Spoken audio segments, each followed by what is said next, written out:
अस्सलामु अलैकुम वरहमतुल्लाहि वबरकातुहू। मेरे प्यारे भाइयों बहन और दोस्तों, वापसी हो चुकी है एक नए वाक़ये के साथ। इंशाअल्लाह ताला आप लोग को ये वाक़या भी बहुत पसंद आएगा।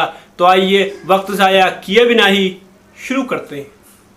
हज़रत अब्दुल्ला बिन मुबारक रहमतुल्लाह अलैह फरमाते हैं कि एक बार की बात है, मैं एक बयाबान में था। बता दो दोस्तों आप लोग को, यहाँ पे बयाबान एक सुनसान जंगल को कहा जाता है। तो वो फरमाते हैं कि मैं एक बयाबान में था कि वहाँ पे हज का ज़माना आ गया। मैं तड़प रहा था कि किसी तरह मैं वहाँ पहुँच जाऊँ और हज कर लूँ, पर ऐसा मुमकिन न था। तो मैंने सोचा कि अगर मैं हज नहीं कर पा रहा हूँ तो कम से कम ऐसे आमाल ही कर लूँ जो हज के अरकान बजा लाते हैं, ताकि इसी जगह मैं हज का सवाब हासिल कर लूँ। यानी ना नाखून काटूँ, ना बाल काटूँ, वगैरह वगैरह। मैं अभी इसी सोच में था कि मैं सामने से देखता हूँ एक बुढ़िया चली आ रही है जिसकी नूरानी शक्ल है, और वो ज़मीन पर अपनी लाठी टेकती हुई मेरे पास चली आ रही है और मुझसे कहती है, अय अब्दुल्ला, शायद तू हज करना चाहता है। इसी ख्याल में मैं भी बुढ़िया से कह देता हूँ हाँ। फिर मैंने कहा हाँ, मैं बहुत ख्वाहिशमंद हूँ और मैं किसी भी तरीके से हज करना चाहता हूँ। बुढ़िया ये बात सुन के कहने लगी कि मुझे इसीलिए तुम्हारे पास भेजा गया है।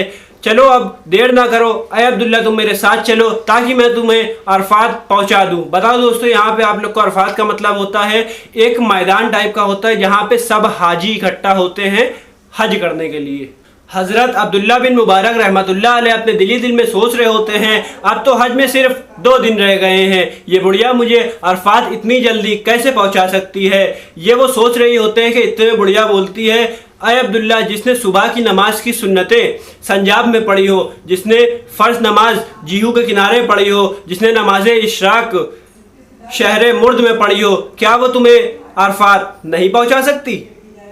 फिर उस बुढ़िया ने कहा, अय अब्दुल्ला, क्या सोच रहे हो, बिस्मिल्लाह पढ़ो और चलो मेरे साथ। तो हज़रत अब्दुल्ला बिन मुबारक रहमतुल्लाह अलैह ने ऐसा ही करा। उन्हीं ने बिस्मिल्लाह पढ़ा और उस बुढ़िया के साथ हो लिए। रास्ते में ऐसी ऐसी दुश्वार मंजिल आई कि वहाँ से निकलना बहुत मुश्किल था, लेकिन बुढ़िया की वजह से उन्हें कोई दिक्कत ना हुई और बआसानी वहाँ से निकलते रहे। कई बार वो बताते हैं कि ऐसा पानी भी आया जहाँ पे कश्ती में सवार होकर निकलना भी बहुत मुश्किल था, लेकिन बुढ़िया की वजह से वो बआसानी वहाँ से गुजरते रहे। जब पानी के किनारे पहुँचते तो वो बुढ़िया कहती, अय अब्दुल्ला, तुम अपनी आंखें बंद कर लो। जब मैं अपनी आंखें बंद कर ले रहा था तो लग रहा था जैसे कि पानी सिर्फ मेरी कमर तक के ही है। इसी तरह उस पूरी सार बुढ़िया ने उसी दिन मुझे अरफात पहुँचा दिया और मैंने हज कर लिया। फिर जब हम हज कर चुके तो उस बुढ़िया ने कहा, अय अब्दुल्ला, आओ, मेरा एक बेटा है, उससे मिलने चलते हैं। वो एक गुफा में है और बरसों से खुदा की इबादत कर रहा है, खुदा की इबादत व रियाजत में मशगूल है। अब आओ मेरे साथ चलो और हम लोग उससे मिलते हैं। चुनांचे मैं उस बुढ़िया के साथ हो लिया। जब वो बुढ़िया और मैं उस गुफा में पहुंचे तो मैंने देखा कि एक जवान खूबसूरत शक्ल का और नूरानी चेहरे का लड़का है जो अपनी माँ को देखते ही उनके कदमों पे गिर पड़ा और अपना मुंह उनके तलवों में रगड़ने लगा। फिर उस लड़के ने अपनी माँ से बोला, अय माँ, मैं जानता हूँ यहाँ पे आप खुद ब खुद नहीं आई हैं, यहाँ पे आपको उस खुदा ने भेजा है ताकि आप मुझे तदफीम कर सके। तदफीम मतलब दोस्तों, यहाँ पे तदफीम का मतलब है कफन दफन करना। क्योंकि मेरे इंतकाल का वक्त करीब है, इसलिए खुदा ने आपको यहाँ पे भेजा है। ये सुनने के बाद उस बुढ़िया ने मेरी तरफ देखा और कहा, अय अब्दुल्ला, कुछ वक्त तुम भी यहाँ पे रुक जाओ ताकि मेरे बेटे को दफन कर सको। चुनांचे मैंने थोड़ी देर बाद देखा कि उस जवान का इंतकाल हो गया और फिर मैंने उसको दफन किया। उसके बाद उस बुढ़िया ने कहा, अब मेरी ज़िंदगी में कोई काम नहीं बचा है, बची हुई उम्र मैं अपने बेटे की कब्र पर ही बैठूंगी। अय अब्दुल्ला, अब तुम जा सकते हो। अगले साल जब तुम आओगे यहाँ पे तो मुझे ना पाओगे, मुझे दुआए खैर में याद रखना। उम्मीद करता हूँ मेरे प्यारे भाइयों बहनों और दोस्तों, आप लोग को ये वाकया पसंद आया होगा।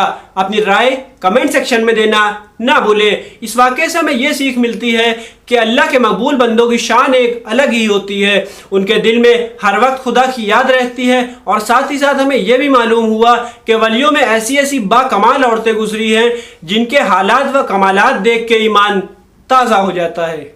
और साथ ही साथ हमें यह भी मालूम हुआ कि अल्लाह वाले मुद्दतों का सफ़र पल भर में तय कर देते हैं और हमारे दिल में क्या है, हमारे ख्याल में क्या है, वो लोग ये भी समझ जाते हैं। साथ ही साथ दोस्तों हमें ये भी मालूम हुआ कि अल्लाह वालों को अपनी मौत का भी علم ہوتا ہے، اور یہ سب ان کو حاصل ہوا ہے ہمارے پیارے نبی حضرت محمد مصطفیٰ صلی اللہ تعالیٰ علیہ وآلہ وسلم کے صدقے میں۔